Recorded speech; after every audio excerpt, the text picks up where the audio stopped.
सद्गुरू त्यांच्या प्रवचनातून आणि आम्हाला नेहमीच उपदेश करत असतात की गुरूंना देहात कधी शोधू नये. देहाच्या पलीकडे अनंताला व्यापून उरलेले ते परमतत्व आहे. श्री स्वामी समर्थ. स्वामी, पुढचा प्रश्न माझा आहे. प्रश्न नाही ऍक्च्युली, हा आपण मागेही अनेकदा ह्यावरती भाष्य केलेलं आहे, पण आपण थोडंसं ह्याच्यावरती विस्ताराने सांगितलं तर, निर्लज्जो सन्निध्य सद्गुरू याचा अर्थ आणखी काय? निर्लज्जो सन्निध सद्गुरू.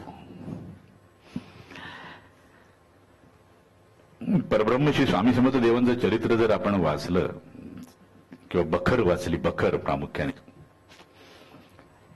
तर स्वामीने हा उपदेश त्यांचे अत्यंत प्रिय भक्त बाळाप्पा महाराजांना केला होता. बाळाप्पा महाराज, बाळाप्पा महाराज हे तसे श्रीमंत घरातून आलेले होते, सराफी करायचे ते. पण गुरुच्या शोधात ते आले, इथे तिथे फिरले आणि शेवटी अक्कलकोटमध्ये आले. आणि ज्या वेळेला बाळाप्पा महाराज अक्कलकोटमध्ये प्रथम आले तेव्हा स्वामींनी काय लीला केली, तर स्वामी सगळ्या वृक्षांना आलिंगन देत होते. लोक तिथल्या सेविकांना काहीच कळत नव्हतं. अरे हे काय चालवलंय बघ महाराजांनी आज, स्वामी महाराज काय करतात, ते सगळ्या वृक्षांना का मिठ्या मारतायत. कारण ते अत्यंत आनंदी होते, कारण त्यांचा शिष्य, त्यांचा भक्त त्यांच्या दिशेने वाटचाल करू लागला होता. म्हणून स्वामींनी तो आनंद व्यक्त केला होता. कारण बाळाप्पा महाराज हे स्वामींच्या अंतरंग शिष्यांपैकी एक आहेत. मात्र त्याने पाहिलं की बाळाप्पा महाराजांच्या ठाई अनेक वेळेला संकोच असायचा. कुठलं काम सांगितलं त्यांना संकोच वाटायचं. अरे हे मी काम कसं करू, लोक काय म्हणतील मला, लोक काय म्हणतील मला.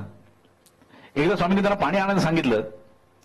बाळाप्पा पाणी, हा हा असं केलं, बाजूला गेले. परत सांगितलं.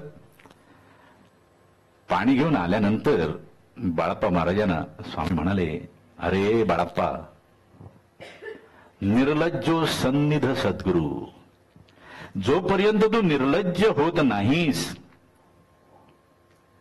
तोपर्यंत काही सद्गुरू तुझ्या सन्निध होत नाही. मगाशी जे आपल्याला म्हटलं की पूर्णपणे रिक्त होत नाही तोपर्यंत सद्गुरू काही आपल्या पिंपामध्ये अमृत आहे, ते पाणी नव्हे, अमृत काही ओतत नाहीत. तसंच आहे निर्लज्ज होणं म्हणजे काय, की लाजलाजा सोडणं म्हणजेच पूर्णतः रिक्त होऊन स्वामी चरणावर किंवा सद्गुरूंच्या चरणावर समर्पण घडणं. आता माझं काही शिल्लक नाही, जे आहे ते तुमचं आहे. आता माझं काय करायचं हे तुम्ही ठरवा. तुम्ही काही केलं तरी ते मला मान्य होईल अशी आपण माझ्यावर कृपा करा. कारण मी जर म्हटलं ना मला मान्य आहे, तर स्वामी म्हणते अरे तुला मान्य आहे म्हणजे तू आहेस. म्हणून त्यांनाच प्रार्थना करावी की आपण जे काही कराल ते मला मान्य होईल अशी आपण कृपा करा. आपण तशी कृपा केलीत तर निश्चितच माझ्या जीवनाचं कल्याण आहे, माझ्या जीवनाचं कल्याण आहे.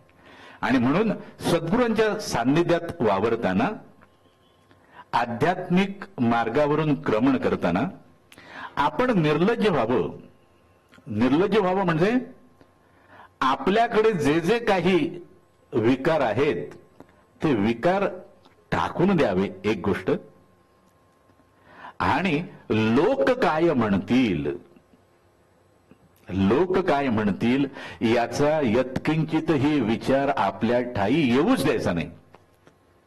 आपण जसं दरवाजाला, मुख्य दरवाजा जसा बाबा कोणी येऊ नये म्हणून मुख्य दरवाजा लावून घेतो, तसं मनाची कवाड बंद करून घ्यावी.